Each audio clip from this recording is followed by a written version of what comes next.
Happy Sunday, everybody. Every Sunday I go over my meta breakers for the week. So this is week 5 of Outlaws of Thunder Junction. And the meta breakers are specifically off meta picks. So the list this week was anything that was not mono-white humans, Boros Convoke, mono-red prowess, mono-red aggro, Azorius Control, mono-blue tempo, mono-black aggro, Golgari midrange, Rakdos aggro, Dimir Control, and Gruul prowess.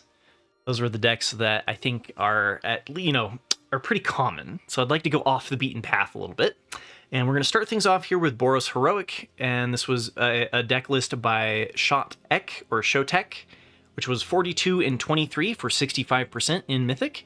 And this one, I've covered this one before, but I haven't gotten to play it yet. So the other thing that I do with my meta breakers is I hold a poll on YouTube where you guys get to vote on the next deck that I play.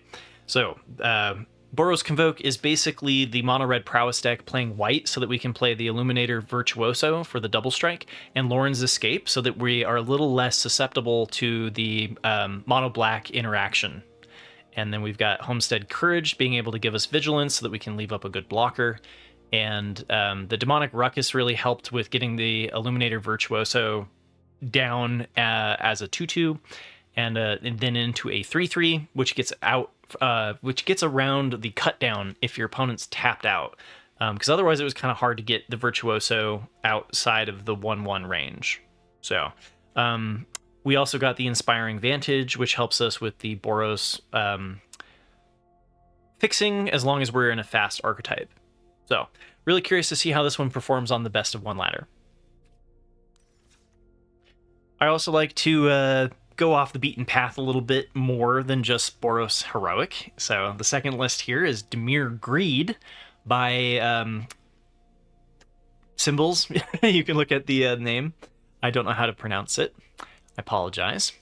But I thought this deck was doing something pretty cool. So you don't often see Greed's Gambit, and I'm curious of a list that it was 83 and 54 for 61%. So well over 100 matches above 60%. The deck is doing something right.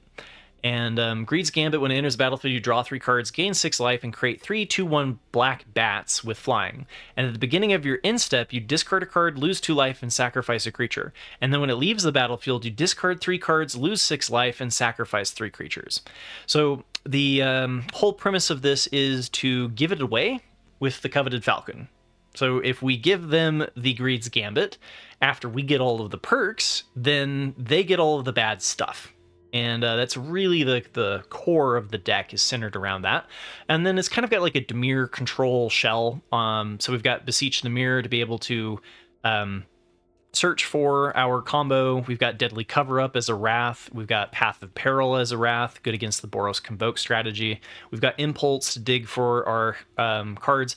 We've got Shifting Grift, which allows us to also do the Coveted Falcon and be able to exchange if our opponent has an enchantment.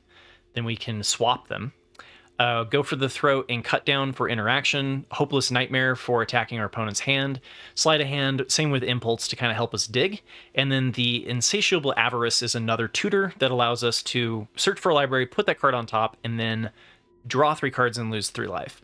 So kind of this cool little Dimir combo deck. The third list that I'm going to be putting up on the poll is the 4-color Reanimator combo deck. And this one's another one that largely is just because it wasn't on the list it's kind of fallen out of favor, and I still haven't gotten to play it yet. And the combo, in case you haven't seen it, is centered around Rakdos Joins Up and Abuelo's Awakening and Hulking Metamorph. So if you have Rakdos Joins Up in the graveyard, you bring it back with Abuelo's Awakening, X equals 0, comes in as a 1/1 artifact. You then reanimate the Hulking Metamorph. It comes in as a 9/9 because it gets +1/+1 from the Rakdos Joins Up. The legendary rule, you make this copy the legendary Rakdos Joins Up. This then goes to the graveyard because of the legendary rule. And then because a legendary creature died, it deals damage equal to that's power, and it goes into the graveyard. But it puts on the stack the ability of Rakdos Joins Up, which then gets you back another copy. And so you hit your opponent for 18 damage every time that you go through the loop, because the Hulking Metamorph also has the ability of dealing the 9 damage.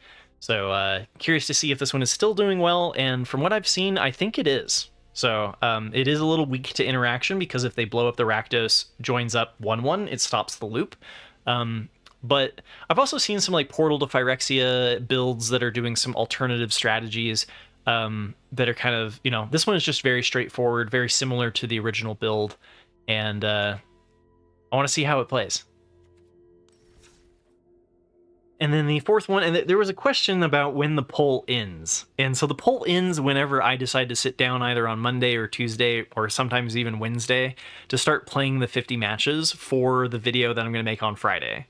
So the poll is kind of open until I say it is closed. So, but generally it's closed Monday afternoon. So it's usually a 24-hour poll. But the fourth one was another one that I think is just a deck I've never seen before that I thought was pretty cool. So this one was Incubator Control by Jaxic. Oh, and sorry, the 4-color Reanimator list previously was Syntax. I saw the combo first off of the creative MTG combos, which if you haven't checked out their YouTube, I definitely recommend it. But Incubator Control here by Jaxic. 42 and 22 for a 66% win rate, and kind of doing like Azorius Control, but with a little bit of the Incubator synergies. So we got like Corruption of Tawashi, that whenever permanent transforms, then you draw a card. We've got the Incubator tokens off of Sunfall, Crumhost Seed Shark, Norn's Inquisitor, Progenitor Exarch, and then kind of just the control shell. So we've got like 3 steps ahead, the Phantom Interference, Make Disappear, Essence Capture, No More Lies, a lot of counter spells, Dig with Thirst for Discovery, Removal with Ossification, Landmark, which I thought was kind of a weird one. You can give something flying though, so and it helps us. It has Scry 2, so it kind of helps us with our early draws. And then another counter spell that we don't see often is Wash Away. And yeah, kind of curious to see how this one goes. I'm not sure it's going to be superior to the Azorius Control list that has been more dominant in Best of 1, but always looking for alternative fun takes on an archetype. So those are the 4 this week, and let me know what you'd like to see next Saturday, and have a wonderful rest of your weekend, and I'll catch you all tomorrow for my Best of 1, Best of 3 meta review. Take care, everybody.